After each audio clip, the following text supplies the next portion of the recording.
Hello. You are listening to CPA Career Path podcast with Rosie Flaherty, CPA MSA. This is episode number 23. We have a special guest, Jim Wallace, the CEO of BPM, one of the top 50 accounting firms in the country. Jim has been in public accounting for over 30 years in a variety of client services, managerial, and leadership roles. So hi, Jim. Thank you so much for being in our podcast. Hello, Rosie. It is great to be here. I'm really excited to do this, and you're being kind. It's 40 years. I've been in public accounting for 40 years. It's a long time. Wow, that's a long time. Before we dive in your CPA career path, I would love to know a little bit more about you. Like I said, I've been doing this for 40 years. I have 4 children, 3 boys and a girl. Ages are 26 to 36. And they live 2 in California and 1 in Salt Lake City and 1 in St. Louis. I'm married. I married my high school sweetheart. We've been together since we were 15, which is how I got my first turn in California. I came to California for about 3 years in the 70s in high school, and we fell in love. And then my wife came back to Michigan with me, where we raised all of our kids in Michigan. And then when our youngest went off to college, she asked when it was her turn to be in her state. She's a 4th-gen Californian. And then I said, seems like now is a good time. And so she and I returned to California about 8 years ago. And I came to be the CEO at BPM. And as you and I were chatting a little bit before, I have 2 dogs. We're big dog people. And I have 2 dogs, a big 80-pound sheepdog and a little tiny 8-pound dachshund. And we split our time between Michigan and California. We have a farm in northern Michigan, and we spend 6 or 7 months a year there. And then we live in California 6 or 5 months alternatively in the winter. Sounds like you're having a great life. It's a good life. It's a good profession for a good life, right? That's what we're here to talk about. Yes, that's what we're going to talk all about that today. So I just want to go from very beginning. I'm just wondering who influenced you or what made you decide to go with accounting? So I've had lots of wonderful mentors and influencers in my life, but my main one is my father. So my father was an executive, and he was a CEO of a publicly traded company. So I grew up in a household with parents who were in the kind of the same biz I'm in. And I have 7 brothers and sisters. I'm one of 8. I'm the youngest. So it's only the youngest of us that moved with my dad in his job. So I moved to Boston, and I moved to California, and then back to Michigan. So he's the biggest influence. So did he influence me to become an accountant? No. I get to speak a lot to college students, freshmen who are trying to decide what they want to do, or juniors and seniors who are doing internships. And I always start by just reminding them that I'm a baby boomer, right? So it's different. It's completely different. So baby boomers didn't worry about the career. They worried about their families. So all I was concerned with was a good career that was going to support my family. Because I wanted to be a father, I wanted to be a husband, and I needed a job that allowed me to do that. And so public accounting was a great job for somebody who wanted to raise a family. And again, baby boomers, we were looking for one job for life. So public accounting offered a long career path, and that was what was important to me. So I was actually a double major. I was accounting and business administration. And I always thought I was going to the business side. But when I graduated or was getting near graduation and started to interview, the clarity around accounting profession was much greater. So being a general business major was really wide open, but being an accountant was very specific. You get a job in a public accounting firm, you get certified. And so that, again, for a baby boomer, that was a much clearer path. So that's what I chose. For this generation, do you still recommend accounting is a good career for this current generation? I certainly do, but not for exactly the same reason. So I have 4 children who are millennials, and I always tell them that, the things that you believe in is you need to find a job that is fulfilling, rewarding, where you agree with the mission, where you feel comfortable being yourself, So for all those reasons, not for the same reasons I chose, but for all those reasons, public accounting is absolutely an excellent opportunity for people to fulfill themselves, to find something that matches their personalities, their lifestyles. It can be a very flexible profession and very supportive. So back to your time right after you graduate, you chose to work at Deloitte, one of Big Eight at that time, I believe. Why did you decide to work at one of Big Eight instead of just a medium or small firms at that time? So I had two offers where I wanted to be. So again, geography wise, I wasn't, baby boomers were not overly mobile, right? So I wanted to be where I grew up, where I was, where I had a network and so on. So the two great opportunities I had in the limited geography that I was interested in was Deloitte and another firm, which I ultimately, as we go through my career, you'll hear the name again, a firm that was called Rehmann. At that time, it was Raymond Robson. And the Robson and Raymond Robson was a longtime family friend. And so my decision was to go to the Big Eight because I really wanted to start my career not at a firm that was connected to my family or if was a family friend. I wanted to kind of plow my way and see what I could learn and then go back. But later in my career, I did end up back at Rehmann. Can you share your experience when you work at Big Eight? What is the advantage and maybe some disadvantage working at big size firms? So certainly advantages experience. I worked on huge publicly traded companies and learned a ton. And I worked with some amazing people who taught me a lot. And then the disadvantage, certainly then and maybe still now, was the flexibility. An upward mobile path required a lot of moving around. So I was assigned to New York City for an extended period of time when I had a baby at home. There was other people who, in order to be partner, you had to relocate or change your cities from your states, or maybe even when I was there was often an overseas time that was required, a year or 2 years or 3 years overseas in order to make partner. So that was a disadvantage to me because, again, I was all about being a father, being with my family, with my kids. So that was a disadvantage to me. So the experience is amazing. And I would say the flexibility and the career path walls that are put up at that time were a challenge. Now we can just do all the virtual calls and then virtual audit. Do you think that traveling or that moving to different locations like that could be limited for this current generation at this time? So people do not have to worry about, I chose public accounting or I chose audit, but I did not have to travel that much as in the past. Yeah, so it is certainly a factor to be able to work virtually is a big factor. We're very supportive of flexible work environment at BPM. We have about 1,400 people, of which 500 are not assigned to any geography. They're in our virtual region. And then even those who are assigned to a geography, their requirement to come into the office is minimal. We don't have, set days or requirements for people to come in the office. I don't think that's universal. So I would suggest that everybody be careful firm by firm and find out what their policies are. Some firms require 3 days a week. Some firms require people in their first 2 years to come into an office. So just you need to get a deep understanding of that before you accept a job of what's best for you. But I think we're all challenged with the same thing, which is that our profession is an apprenticeship model. So, you have to work to get your license. It's built, your college education is foundational, but it doesn't teach you really what you have to do, whether advisory, tax, or assurance. You're not learning nearly enough in college to actually do that.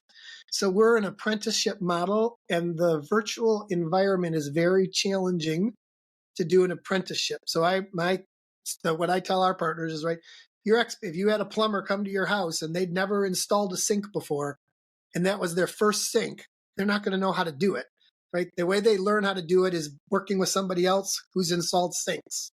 And it's hard to do that virtually.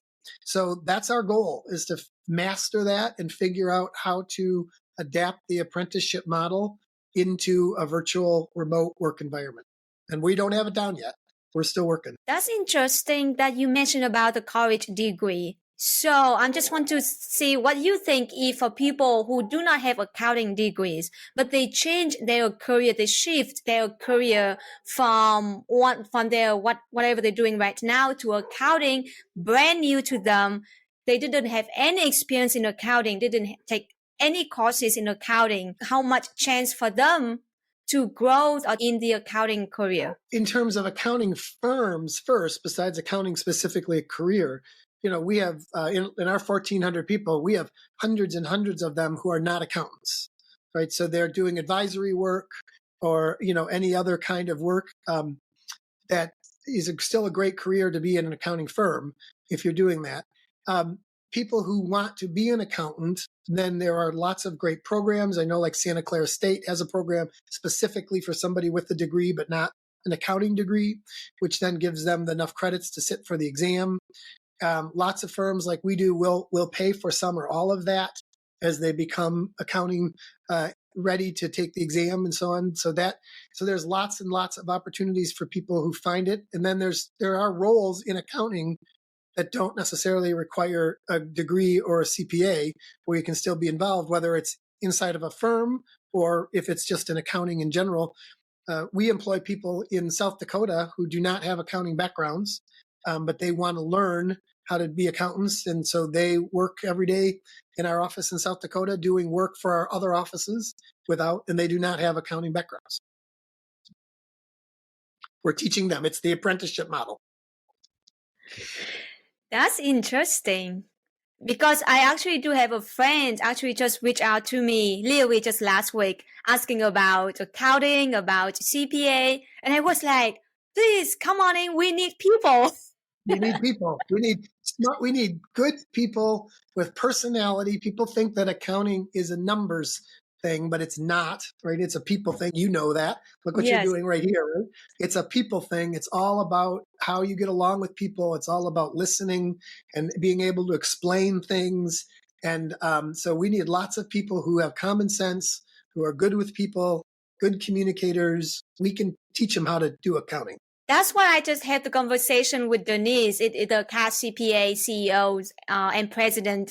We did talk about like right now, accounting is not just about work, not just about numbers, because we have technologies jump in. We have AI jumps in. All we need right now is about personality, how you work with people, how you explain number to become common sense for people who do not have knowledge about accounting. They can understand that how you can survive in this technology age. That's what we just talked recently about that as well. Yeah, Denise is great and certainly really in tune to the profession with millions of people in California looking for accounting jobs. Yeah.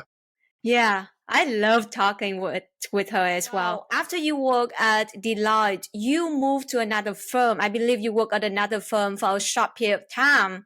Can you share the reason why you work at that firm for a very short period of time? And are there any lessons you want to share with our audience?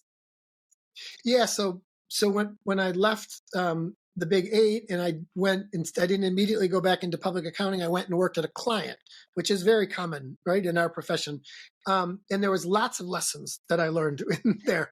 One of the first lessons I learned is I thought that I was working too much. I wasn't with my family enough and I didn't have enough time with my children. And when I switched jobs, I realized that I was equally responsible for that. Right, that wasn't just the fact that I was working in a Big Eight.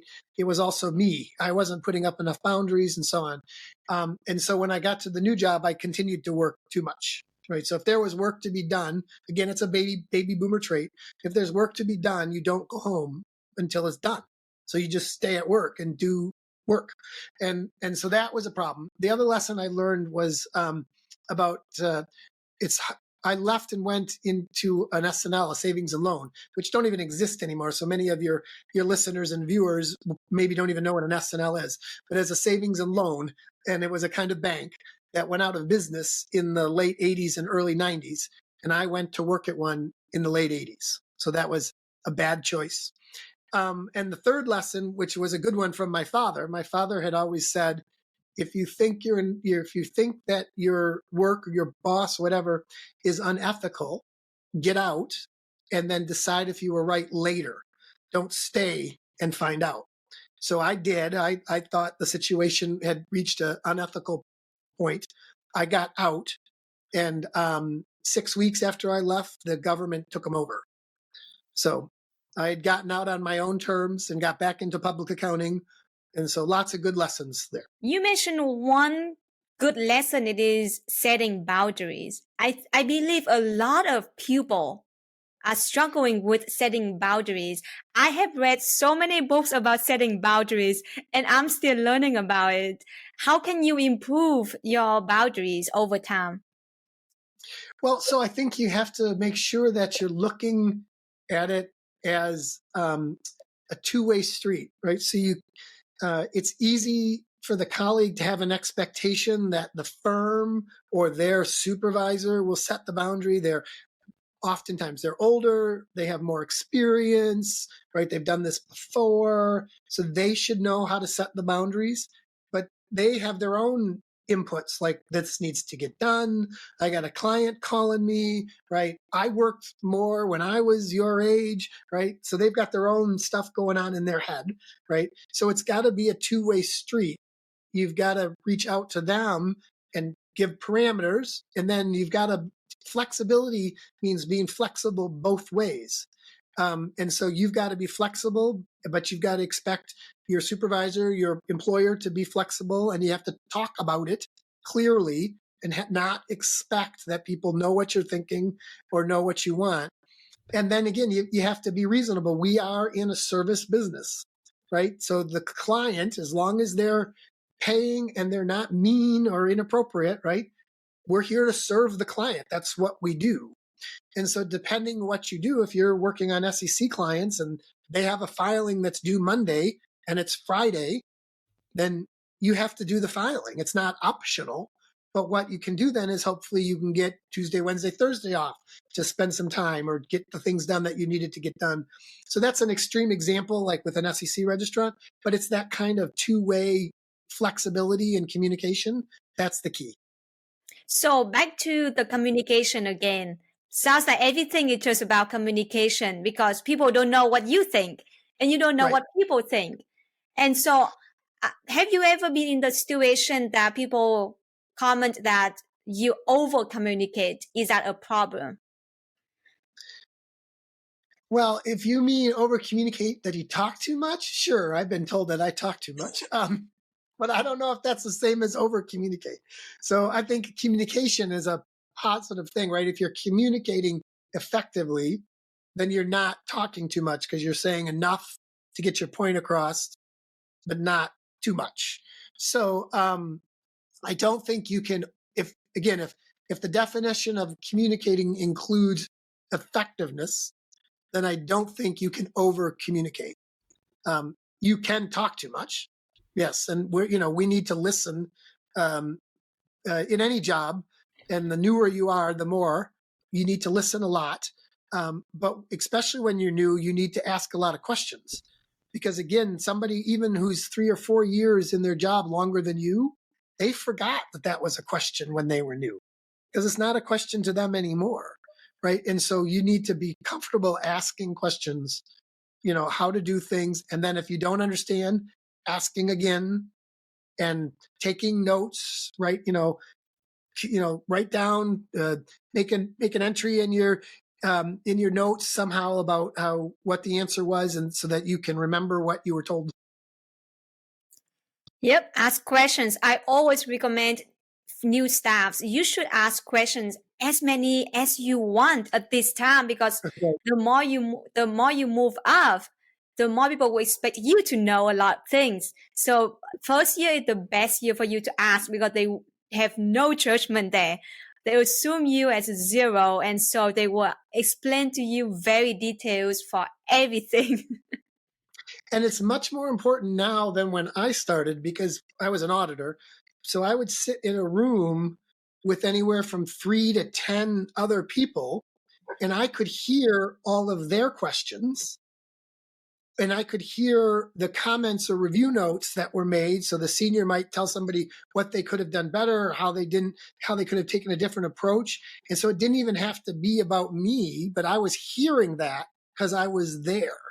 And now when we're remote, all those conversations are being had one-on-one, and there's no group benefit of all those things. And I think that's the biggest missing piece in the apprenticeship model that we have to figure out how to replace. One way to do that is to get a lot more questions from the new person, right? If they're constantly asking the questions, because they don't even know what they're not hearing in the room. Well, you mentioned about that because I worked in audit before, and I remember my first year busy season in audit, it was COVID year. So we have to work remotely 100% at that time, and it's brand new. We don't know what we were going to do with this. It's just confusing. It's so difficult at that time. So what we did is that we have all the team of 5 people. We stay online the whole time from morning to the afternoon. If anyone asks questions, just ask through that call, so everyone else still can listen to the conversation as well. I don't know if that's what people doing now that they can do that, because I'm not working in audit anymore. So I don't know if they still keep doing it or not. There is some of that, but it's not, I don't think it's a universal or a requirement. So we have two main ways, right? That we have just teams where people can just sit in teams, but then we also have virtual office software where you have your own desk and there's coffee rooms. And so people can go in and work in the virtual office software. Then you can get up and go to the coffee room and talk to somebody, just chit chat, and then go back to your desk and work. You can shut your door. And so if, you're trying to work heads down, but somebody needs you, they can knock on your door, you can open it. So yeah, there is some of that. I'm a big believer in that. I wish we were doing more of that. Yeah. Because for me, I love talking to people, and even sometimes traffic in California is just crazy. I was it's difficult to just spend 2 hours in traffic during busy season. I can finish so many things in those 2 hours if I just work at home. But I have to agree with you that sitting in the office, overhear other people conversations, I could learn a lot from that. If you were new, well, you're an auditor, right? If you were new, new auditors often get cash. So you're working on cash, but the 2-year person next to you is doing a harder area like receivables. So and they're asking the senior, questions about, so even though you're doing cash, when you get to receivables next year, you heard those questions, right? Now it's in your head and you're going to know more. And that piece is gone right now, or not as effective. And we've got to figure out how to get, without requiring people to show back up in an office, like you said, have a commute that's effectively a waste of their time in their view. We have to figure out how to recapture that experience. I'm very excited to see what solutions we can have for that. Me too, because I don't know what they are yet. So me too. So when you moved to work at Rehmann for about 25 years, you move up in a lot of leadership roles, from assurance department to director of assurance services to become a COO. I'm just wondering, each time you move up, what the best lessons you learn from each promotion? Well, so each one, I don't know, I'll give that one more thought, but one lesson that applies across the board is you have to replace yourself before you can be promoted. And so actually that lesson I learned in the Big 8 when I went into the managing partner and asked what I needed to do to become a senior. And his answer was, you needed to replace yourself as a second-year staff person, as an in-charge. I was an in-charge, right? You need to replace yourself as an in-charge, because his point was that is always the way it is. So we constantly have to be training those around us to take your job, because people are hesitant to move you up until you've trained someone to take your job. So that's a general rule across anybody who's aspiring to advance, which kind of is counterintuitive, because you're thinking, well, I'm spending my energy helping other people. But that's another lesson I would offer, is that the key to success, the key to me becoming a CEO, is that my energy was focused on helping others, not myself. And again, that's the lesson I learned from my father. My father always said, focus on others and they'll suck you along in their wake when they're successful. And so it's really important to put your energy into people around you and let them take you along with them on their journey. And if they see you as the person who helped them get there, then they'll do the same for you. They'll help you get. So that's another important lesson, I think. And then, really in any position, it's about listening and being kind and understanding and empathetic. So people want to work with you. They want you to help lead them. They want to learn from you. And you do that by just being kind and empathetic. So you mentioned about help other people. From my viewpoint, it's easier to help people if you as a role of CEO, you might just travel to different offices and you see them in person. You can just communicate with them. But right now you are in the mix of in office and virtual.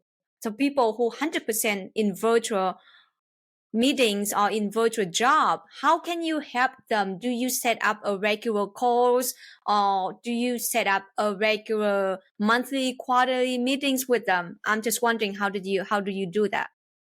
Yeah, so all of those things. So I have different cadences for different people depending on their levels of experience and so on. So I meet with some people on one-on-ones once a week, others twice a week, others once a month.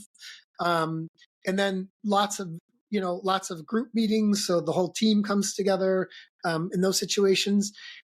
So certainly helping other people through direct mentoring is one way. But what I'm talking about is more of our mission at BPM is to help others be successful in work and life. So it's not just in mentoring a specific person, but it's more about your attitude of what you're doing every day. So every time you come across somebody, whether it's to provide them an evaluation or coach them in their job or just to check in with them, right? You're coming at that from what am I going to leave for them that helps them get to their personal and career goals. So each interaction, every interaction, if you enter it with that attitude, then you know what? They'll reflect that back, right? So then they're about, well, what can I do to help Jim get what he wants, right? Because he's always worried about what I want, right? And then you go together, you rock it off together, and so again, it's more about your philosophy of life than it is about what specific tactics you use in any given situation. I like that. It's like I remember it's not exactly word by word, but if you go by yourself, you can go fast. But if you go with other people, you can go further. Something like that. I like that. It's the same concept. So when I started, I was in an organization where we were in a big room with thousands of people, and we were told you were all top of your class, or you were all leaders, and which of course I thought was funny because I had a 3.2 GPA and I never figured out how I ever got in that room to begin with. But anyways, so and they say look to your right, look to your left. Those people won't be here 3 years from now. Right. So what I tell our team when we're all together, at our all hands meeting or something, I say, look to your right, look to your left, and figure out what you're going to do to help them be successful. And then they will help you be successful. So it's not about that they're going to be gone. It's about how do you help them stay, but maybe they don't want to stay. So maybe it's be successful not at BPM, not in public accounting. That's okay too. Right. So my dad used to say, if you judge yourself by how many people stay working for you, you will be unsuccessful a lot because people go do other things. Right. But if you judge yourself by whether you help them get to where they want to be, then you'll be successful more often. And we all want to be successful more often. Right. So you learn a lot from your dad. I did learn a lot from my dad because we lived it every day. We lived at dinner. We'd hear stories about work. He was in the lumber business. So on vacations, we couldn't go on a vacation without stopping in every lumber yard that we went by to see how they were stocked and how they ran. And we spent a lot of time in lumber yards. And then I worked in lumber yards in college. and high school. As soon as I turned 16, I started working in lumber yards. That's so funny. I'm just wondering now, as being a dad and you have 4 children, how did you teach them about financials? How did you direct them to decide which career they should go? So in terms of what career I really encourage them to chase what they loved, and they're all different. So my son is IT, and he was natural to IT. He grew up in the era of the developing PC, and he's 37, and so he's always been focused on IT. So we just encouraged him to chase that. He had some times where he started his own businesses or whatever, and we just supported him in all of those things. My next son wanted to be in business, and so he took business courses, and then he got really interested in the environment, and so he mixed those. So he became an environmental business major, and then he's now followed that into marketing and product development.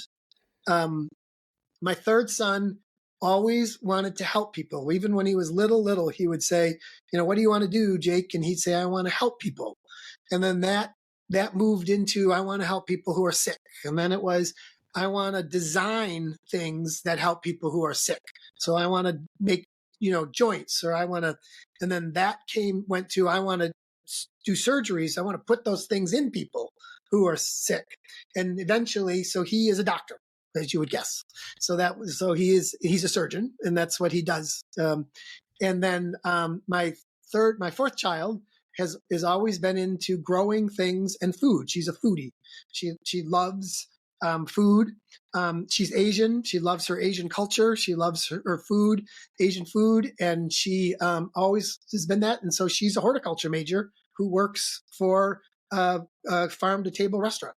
So she grows the food to be served in a restaurant. And she went to Michigan State, and she's a horticulture major, and that's what she does. So they all chase the things they liked. And as a parent, our job was to support them in that. I was wondering, how did you teach them about financials when they were younger? So they all worked. So I come from a family where I never got allowances. My siblings never got an allowance. My kids never got an allowance. If you needed money, once you were 12, if you needed money, then you could earn money. If you went out with us, with your parents, then we would pay for things. But if you wanted to go out with your friends, you needed to generate money. So they all ran businesses. My kids ran a lawn business from the day they turned 12 until they got jobs at 16 or 17. So the oldest would be the boss, and the second one would be the worker. And then the oldest would get a job, and then they'd step up, and the next one would step in, except for my poor daughter. So she didn't have anybody younger than her. So she did the whole thing herself, just by herself. She ran the lawn business by herself until she was 17 and got a job. And so they knew about expenses. They knew that they had to buy gas. They knew I paid for the equipment, but they had to maintain it. They had to help me maintain the equipment. And each of them had their own little business starting at 12. That's so cool. Wow. I think they appreciate it. And my daughter especially, because when she got her internship in a landscape business, they couldn't believe that she could do everything. She could fix a lawnmower. She could change a blade. She could put a belt on. She could string a stringer. And they were like, where did you learn all this? She said, I've been doing this since I was 12. So she knew how to do everything. Wow. It makes me remember when I was 12. I think I just knew how to use money to go to supermarket, buy some food, negotiate about that. I learned about negotiations. I was like, this vegetable is about 1,000 Vietnam dong. I was like, can I buy that for 800 Vietnam dong? So, well, that was probably a really important skill at 12 for you. It was, yeah. It's just funny that I went to supermarkets so often that one time I forgot to bring money. And I still came back with tons of food on my hand. And my mom was like, how could you get food? Money is still on the table. And I was like, well, they trust me. They said, you just get the food and then just pay them the next day. Well, so that's a good skill to have too, getting people to trust you. That's a very important skill. Yes, especially yes. In our business, it's really, that's all we have. is trust. People trust us. Yes, that's what we will talk about. When you have a CPA license, there is a level of trust, level of respect that people will give you when they see you That's are right. CPA.